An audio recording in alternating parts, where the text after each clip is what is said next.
Parlour বন্ধ নাকি? Parlour বন্ধ, পার্লার বন্ধ। চল দেখো দিদি সুন্দর করে আমার হেয়ার কাট করে দিয়েছে এন্ড সেটও করে দিয়েছে। Hello everyone, welcome back to my channel and welcome back to another video. So আজকে যে ব্লগটা হতে চলেছে সেটা হচ্ছে যে আমি ভেবেছি আমার হেয়ার স্টাইলটা চেঞ্জ করব। এই হেয়ার স্টাইলটার ভাল লাগছে না, আমি এই হেয়ারে কোনো স্টাইল করতে পারি না। আর বেসিক্যালি আমার হচ্ছে যে লম্বা চুল পছন্দ না। আমি জানি না কেন আমার লম্বা চুল ভালো লাগে না। আমার ঠাকুমার আবার লম্বা চুল খুব ভালো লাগে। আমার ঠাকুমা বলেছে যে তুই তোর চুল ছোটো করাবি না, কিন্তু আমার ছোট হেয়ারই বেশি ভালো লাগে। সো এই হেয়ারটাকে আমি আজকে কাটবো ভেবেছি, এখনও যাইনি, সন্ধেবেলায় দেখি যাব। তো কি হেয়ার কাট করাবো আমি এখনও ভাবিনি, শুধু এটুকু জানি আমার হেয়ারটাকে একটু ছোট করতে হবে, আমার এত লম্বা হেয়ার ভাল লাগছে না। আর আজকে যদি হেয়ারটা কাটাই তাহলে কালকে আমি কালার করাবো চুলে। সো দেখা যাক, জানি না কীরকম হবে। সো ওকে, সো দেখা যাক যাই কি না বিকালে হেয়ার কাট করাতে। যদি যাই হেয়ার কাট করাতে তাহলে তোমাদের শেয়ার করব। আর চুলটা এখনও ভিজে আছে, কারণ ভেবেছিলাম যে যদি হেয়ার কাট করাই সেই জন্য আগের থেকে শ্যাম্পু করে রেখেছি আজকে আমি, সেই জন্য চুলটা শোকায়নি। এখনও তো শীতকালের বেড়া আর আমি চুলটা গুটিয়ে শুয়েছিলাম, তো সেই জন্য শোকায়নি। এখন একটু চুলটা খুলে রাখবো, শুকিয়ে গেলে বিকেলবেলা যদি হেয়ার কাট করাতে যাই তাহলে তোমাদের সাথে দেখা হচ্ছে। আমি এখন চুল কাটতে এসে গেছি, পার্লারে যাচ্ছি। এই যে আমার বান্ধবী। পার্লার বন্ধ নাকি?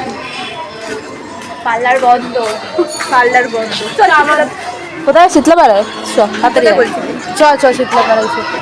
তো চলো ওখানে যাবো। এখানে পার্লারটা বন্ধ আছে, একটা অন্য পার্লারে যাচ্ছি। আমি চুলটা কাটাবো কারণ আমার এই হেয়ার স্টাইলটা ভালো লাগছে না।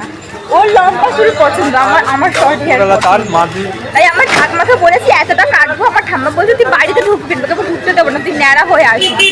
আচ্ছা ন্যাড়া হলে তাও সেটা ভালো। ভাই তুই বন্ধ কর এখন। গাইস আমি কিসের ব্লগার আমি জানি না, আমি যখনই ব্লগ করি আমি মাইক নিতেই ভুলে যাই। মানে মাইক আমি কিনেছি কিন্তু ঘরেই পড়ে আছে, ঘরে আমি ঘরে তোর জ্বালায় আমি আজকে মারা পড়ে যাবো।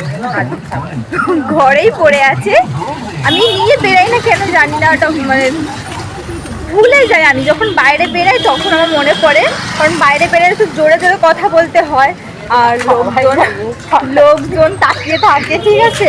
আর মাইকটা থাকলে কি আস্তে আস্তে কথা বললেও কিছু ব্যাপার না। তো আমি তাই ভাবছি আমি কিসের ব্লগার, আমি মাইক নিতেই ভুলে যাই। ওর পুরো এখানটায় ডান্স করছে একদম এই যে তোমার মতো এত ব্ল্যাক ভাবে যাবে। এইবারে ও আমাকে বলছে কি ফেসিয়াল করলে দিদি যাবে, আমি বলছি ইনস্ট্যান্ট কোনো ফেসিয়ালেই তোমার এরকম দাগ কখনো। সত্যি সত্যি আমি কি তোরই বলবো যে এটা করো ওটা করো, শুধুমাত্র টাকা ওয়েস্ট। এইবার ওকে আমি তখন বললাম, ও ডাক্তারটা দেখালো, মানে ওর কিছুদিনই লাগলো না আমার কাছে, যেহেতু ও মেকআপ করে। দেখো দিদি সুন্দর করে আমার হেয়ার কাট করে দিয়েছে এন্ড সেটও করে দিয়েছে। দেখো কেমন লাগছে তোমরা অবশ্যই জানে। আমি তো খুব খুশি হয়েছি, আমার ভীষণ পছন্দ হয়েছে। দেখ তোমাদের কেমন লাগলো অবশ্যই জানিও কমেন্টে। সো গাইস আমি পার্লার থেকে চলে এসেছি বাড়িতে, আর এইটা হচ্ছে আমার নিউ হেয়ার স্টাইল, ঠিক আছে। আমার তো খুবই পছন্দ হয়েছে, ঠিক আছে। আর আমি পার্লার থেকে এসে গেছিলাম ডাক্তারখানায়, কারণ আমার এই স্কিনে পিম্পল হয়েছিল। সেই পিম্পলটাকে আমি নখ দিয়ে খুঁটিয়ে খুঁটিয়ে খুঁটিয়ে খুঁটিয়ে খুঁটিয়ে খুঁটিয়ে কালো করে দিয়েছিলাম। প্রায় 5 বছর আমি এই দাগ নিয়ে ভুগছি, ঠিক আছে। 2020-তে আমার হয়েছিল, 20 থেকে এখন 2025 শেষ হতে গেল, ঠিক আছে। 2026 আসলে আমার পুরো 6 বছরের পা দেবো, আমি 6 বছরের পা দেবো।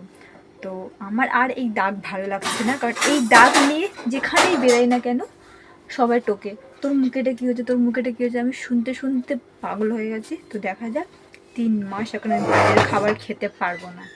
বাইরের আমার জাঙ্ক ফুড, চিনি চা, দুধ চা, সব চা বন্ধ, চকলেট বন্ধ, চকলেটের জিনিস বন্ধ, মিল্ক জাতীয় জিনিস বন্ধ, আর হচ্ছে যে জাঙ্ক ফুড বন্ধ, সব বন্ধ। শুধু আমাকে বলেছে বাড়ির ভাত, রুটি আর শাক সবজি, মাছ মাংস খেতে, ঠিক আছে? কোল্ড ড্রিঙ্কস, যেটা আমার খুবই ফেভারিট, সেটাও বন্ধ, আইসক্রিম বন্ধ, মানে বাইরের সব খাবার বন্ধ। শুধু আমাকে ঘরের ভাত, রুটি, ডাল, শাক সবজি আর মাছ মাংস খেয়ে থাকতে হবে। তো দেখা যাক, আর জল বেশি করে খেতে বলেছে।